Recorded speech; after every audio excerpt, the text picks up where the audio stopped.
Samahan niyo po ako ngayon guys, meron po tayong tugunan. Marami po talaga nag-request sa atin. Before po tayo mag-umpisa sa pagtatanong sa ating kaibigan, shout out po pala sa mga bago nating subscriber. Salamat po sa inyong patuloy na pagsuporta. At saka salamat sa mga bagong subscriber. Meron po tayong isang channel po doon, no? Baby Boss Margo Sander 88. Yun po ang ating channel ngayon, no? Na road to 100 subscriber. Salamat po sa inyo sa pag-subscribe po ninyo sa amin. Ngayon, ang tutugunan po natin tungkol po ito sa pagkamatay ni Santo Papa na si Pope Francis.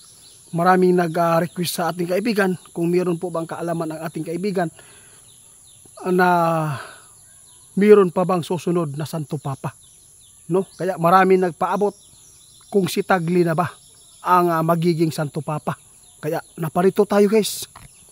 Marami na po tayong naipon na messages po sa ating FB kaibigan.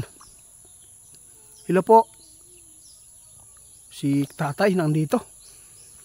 Meron po akong pakay kung okay lang po sa inyo na magtugon tayo nito guys, no? Gusto kong malaman tayo ba sa inyo. Marami po nag-request sa atin. Totoo po ba na meron pa bang susunod na magiging Santo Papa po?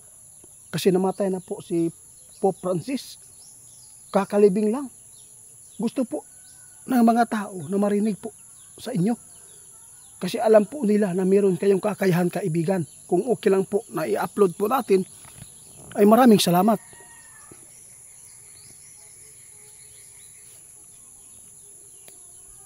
Guys, sabi ng ating kaibigan, sa lahat ng nag-request, sabi ng ating kaibigan ngayon, no?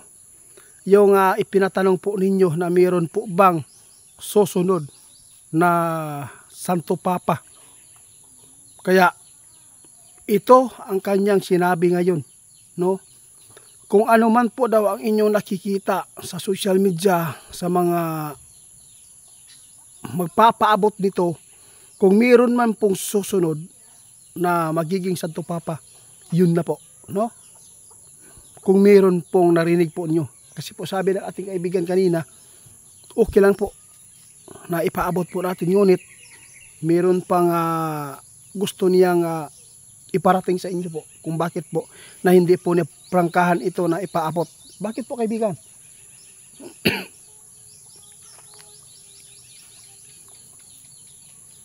Bakit po ganyan po ang naipaabot niyo?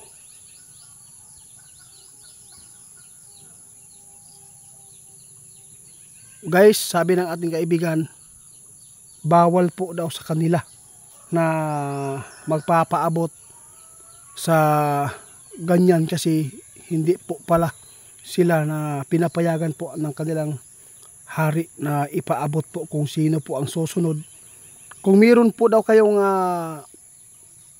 naririnig sa iba na mga hindi mga fake news, kung meron pa bang susunod na po, ito lang po nasabi ni kaibigan, meron po maging Santo Papa. Pero hindi po niya masabi kung si Tagle na ba ang inyong tinutukoy sa atin sa pag-chat po ninyo. Kaibigan, bakit po ba binabawalan kayo?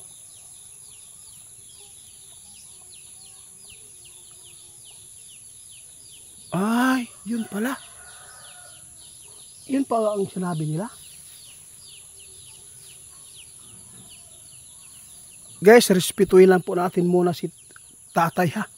Kasi sabi ng ating kaibigan, itiit, na totoo lang, kaya hindi ko po agad na maipaabot ito. Dahil po, before po kami magpapaabot, ay ano talaga doon sa kanilang kaharian guys, no? Magpapaalam. Before pala sila magpapaabot sa anumang mga impormasyon na kanilang maipaabot dito sa lupa, no? Dapat po pala ay titingnan pa kung ito po ba ay okay sa kanilang kaharian, napayagan po ba ng kanilang hari. Pero nasabi mo na kaibigan na may susunod, di ba? Parang nakalabag ka dun.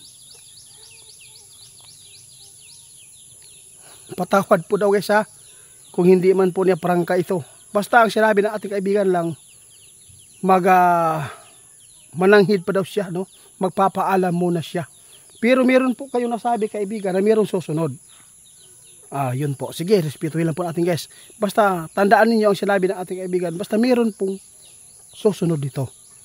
Kasi marami nagsasabi na wala na daw susunod na magiging Santo Papa. Oo, di ba? Oo, sa lahat ng nag-request, wag po kayong mag-upin ha. Wag kayong ma-upin, wag po kayong magtampo ha. Kasi po sinabi lang po ng ating kaibigan. Before po sila magpapaabot, ipapaalam kasi hindi po nila ito tinitingnan pa, hindi po nila binigyan po ng oras. Sige lang po. Pero pwede ba kaibigan bukas or kung okay lang po kay hari na ipaalam po sa madla yung ipapaabot ninyo tungkol po sa magiging Santo Papa na susunod po. Pwede lang po ba na balikan ko kayo na itanong? Sige. Kung okay lang po guys sa kanilang hari na ipapaabot ito, kasi mahirap po pala magpapaabot na hindi po nila ipapaalam muna doon sa kanilang kasi bawal po talaga sa kanila guys, no, na over sila o kalang kuan ba, no. Kaya ato na lang ning respeton si kaibigan kasi ayaw po daw nila na magka problema din po, no. Ayaw po nila na makalapas sila sa balaod nila. Kaya salamat kaibigan. Basta tandaan lang po natin guys yung sinabi ng ating kaibigan, no, nasabi naman po niya yung basta mayroon pong susunod, pero hindi po niya masabi kung stagli, pero magpapaalam muna sa kaibigan para makita po nila kung sino po talaga na magiging Santo Papa po dito, no. Kaya salamat sa pagrespeto kaibigan ha. Yun po ang pinaka mabuti, dahil po lahat po pala ng mga yung ipinapaabot ninyo ay talaga doon sa inyo.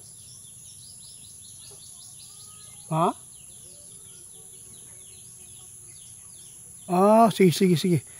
Pasensya na kayo guys ha. Kasi po sabi na ating kaibigan itiit, pasensya na. Kaya hindi man po daw nila ba na bigyan ng time para tingnan po ang impormasyon na ito.